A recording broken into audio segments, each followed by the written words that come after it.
आज की सबसे दर्दनाक खबर राजस्थान के जैसलमेर से है, जहां मंगलवार दोपहर एक स्लीपर बस आग का गोला बन गई। इस हादसे में 20 लोगों की दर्दनाक मौत हो गई और 15 लोग बुरी तरह झुलस गए। दरअसल ये बस जैसलमेर से जोधपुर जा रही थी।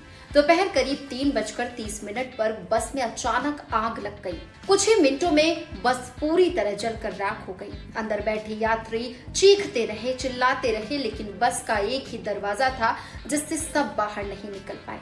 शुरुआत में कहा गया कि शॉर्ट सर्किट से आग लगी, फिर दावा आया कि एसी के कंप्रेसर पाइप फटने से आग भड़की। लेकिन स्थानीय लोगों का कहना है कि बस की डिक्की में पटाखे रखे हुए थे, जिससे धमाके हुए और आग तेजी से फैल गई। आग इतनी भीषण थी कि कई शव पूरी तरह जल गए। कई लोगों के शरीर एक दूसरे के ऊपर चिपक गए थे, इसलिए 20 मृतकों की पहचान करना मुश्किल हो गया।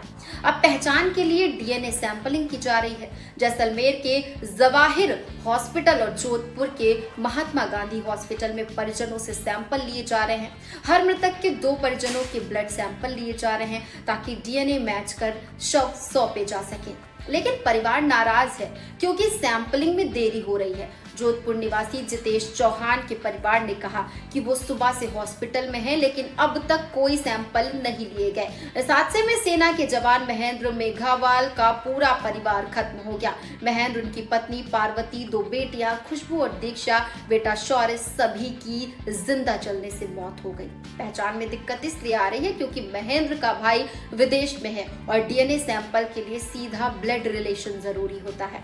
अब उनकी पत्नी के पीहर पक्ष से सैंपलिंग की जा रही है ताकि पहचान की जा सके। जैसलमेर के सीएमएचओ डॉक्टर राजेंद्र पालीवाल ने बताया कि अब तक करीब 10 परिवारों के डीएनए सैंपल जोधपुर भेजे गए हैं। अजमेर और बीकानेर से भी टीमें बुलाई गई हैं ताकि प्रक्रिया जल्दी हो सके। 16 गंभीर घायलों को 275 किलोमीटर लंबे ग्रीन कॉरिडोर बनाकर जैसलमेर से जोधपुर लाया गया। रास्ते में एक बुजुर्ग की मौत हो गई। जोधपुर के महात्मा गांधी हॉस्पिटल में बड़े डॉक्टरों की टीम लगातार इलाज में जुटी है। अब खबर ये है कि 5 घायलों की हालत और बिगड़ गई है। इनमें कुछ बच्चों की भी स्थिति गंभीर बताई जा रही है। मुख्यमंत्री भजन लाल शर्मा मंगलवार रात खुद जैसलमेर पहुंचे। उन्होंने जल चुकी बस देखी और कहा कि ये बहुत भयावह दृश्य है। बाद में उन्होंने जोधपुर हॉस्पिटल में घायलों से भी मुलाकात की। वहीं नेता प्रतिपक्ष टीकाराम जूली ने सरकार पर आरोप लगाया कि वो मौत के आंकड़े छिपा रही है और हादसे की जिम्मेदारी तय नहीं कर रही है।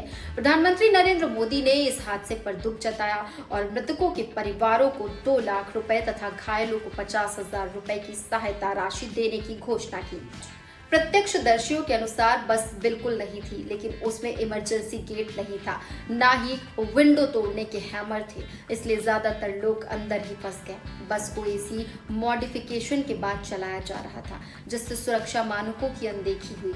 एक चश्मदीद हजार सिंह ने बताया, आवाज इतनी जोरदार थी कि लगा आर्मी एरिया में धमाका हुआ, लेकिन जब देखा तो बस चल रही थी। लोग चलती बस से कूद रहे थे और ड्राइवर बस छोड़कर भाग गया। एक और गवाह कोजराज सिंह ने बताया, बस में कोई चीख नहीं रही थी, बस के अंदर लाशों का ढेर था। जोधपुर के आशीष दवे और उनकी मंगेतर प्री वेडिंग शूट के लिए जैसलमेर गए थे। दोनों की 11 नवंबर को शादी होनी थी। सौभाग्य से वे बस के आगे बैठे थे और समय रहते बाहर निकल आए।